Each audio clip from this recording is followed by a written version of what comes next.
shirkan jaraa'id oo magaalada Garowe waxay ku qabteen xubnaha guddiga difaaca ee xukuumadda Puntland u qaabilsan howlgallada xoreynta gobolka Sool waxay kaga hadleen arrimo dhowr ah oo ku saabsan xoreynta gobolkaasi iyagoona soo saaray go'aamo gaaraya ilaa 11 qodob kuwaasi oo lagu dhaqmi doono inta dagaalka uu socdo.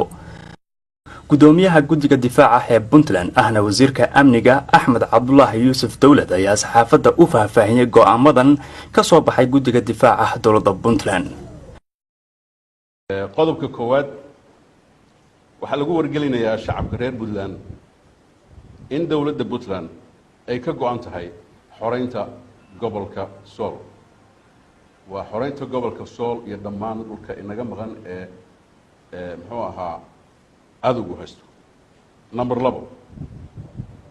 aragti kasta oo ka soo horjeeda Puntland midnimadeeda wada jirkeeda iyo xoreynteeda waa dambi qaran. ciddii aaminsanna waxa loo aqoonsanayaa u gargaara cadow. sidaa daraaddeed waxaa lagu qaadayaa xeerka ciqaabta. qodobka labaad hub kasta oo ku sifoobay ama loo arko inuu lid ku yahay xoreynta dhulka maqan wuxuu la mid noqonayaa hubka cadowga. qodobka afraad taliye ciidan iyo mas'uul kasta oo xil ka haya maamulka Hargeysa oo ka soo baxa kana soo wareega muddada howlgalku socoto wuxuu mutaysanayaa abaalmarin. qodobka shanaad qof kasta oo ka soo jeeda deegaamada Puntland oo u shaqeeya maamulka Hargeysa kana tanaasuli waaya hagardaamada iyo waxyeelaynta shacabka reer Puntland wuxuu mudanayaa xeerka ciqaabta Puntland. qodobka lixaad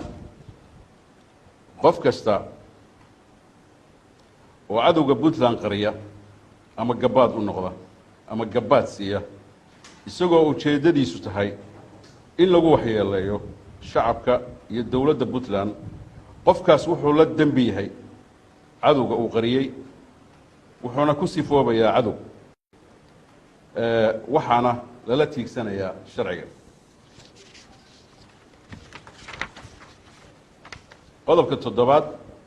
qof kasta oo gacan siiya qof u shaqeeya maamulka Hargeysa oo ay ku caddaato khiyaamo jaajusnimo ama siin xog waa dil aan lahayn mag.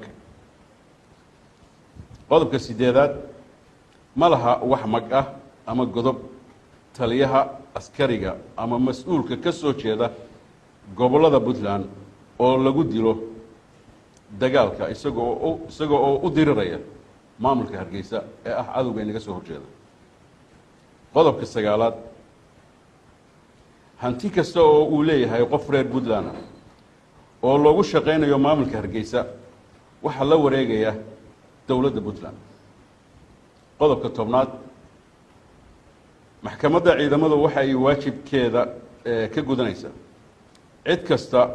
oo faldambiyeed ka geysata goobta dagaalka sida dhac kufsi amar diido dil loo geysto dad rayida ama cid kale oo ka tirsan ciidamada iyo wixii la mid ah. qodobka ugu dambeeya qodobka 11aad dawladda Puntland waxay caddaynaysaa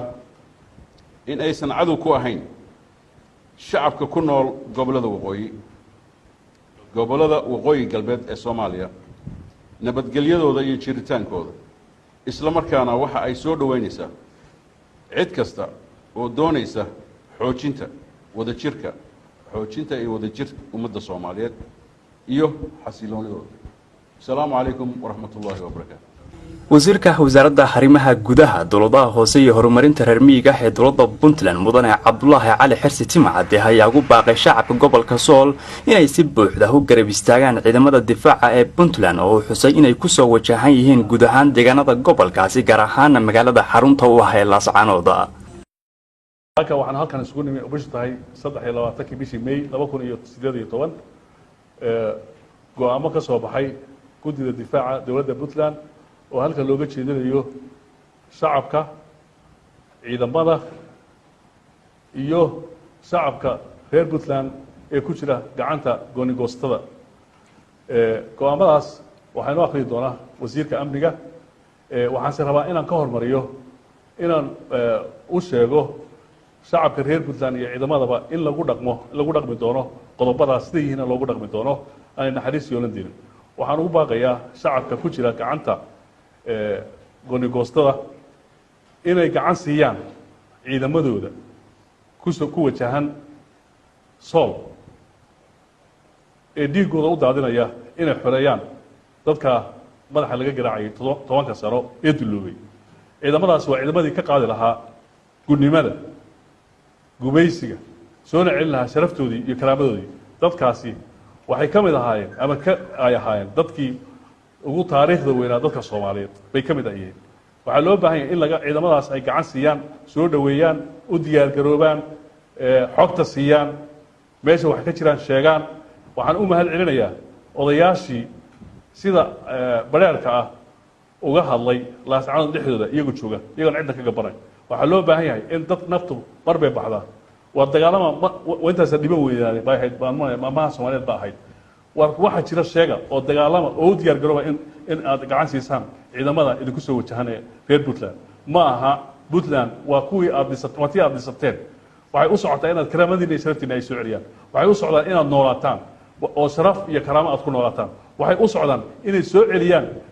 karaamadii iyo magacii aad lahaydeen iyo sharaftii aad lahaydeen waxaan ku guwaabinayaa dadka halkaa jooga ciddii ku cad qodobadaas halkaa ku jira uu akhriyi doono wasiirka arrimaha amnigu ciddii ay ku caddaato in lagu qaadi doono qodobadaas la dili doono xoolahooda lala wareegi doono madaxa laga garaaci doono haddii ay ka qayb qaataan waxa ay goostada ay wadaan nimanka halkaa jooga wasiirka wasaaradda warfaafinta iyo isgaarsiinta dowladda Puntland mudane Cabdi Xirsi Cali Qarjab oo isna goobta ka hadlay waxa uu ka hadlay qorshaha dowladda Puntland ee ku aadan doorka saxaafadda ay u tabinayso dagaalada gobolka Sool lagu xoreynayo saxaafadda madaxa bannaan iyo saxaafadda dowladda iyo cid kasta oo Puntland rabtay ay war sheegto labadaba war aan salahayn in la sheego labadaba war amaartay qof walba in laga qaato war meel uu ku leeyahay meel uu ka yimaan laabon waxaa doonaynaa saxaafadda iyo warbaahintu inay sheegto waxa saxda ah oo ummadda reer Puntland iyo ummadda Soomaaliyeed maslaxadeeda ku jiro waxaana lagala xiriirayaa oo la sameeyey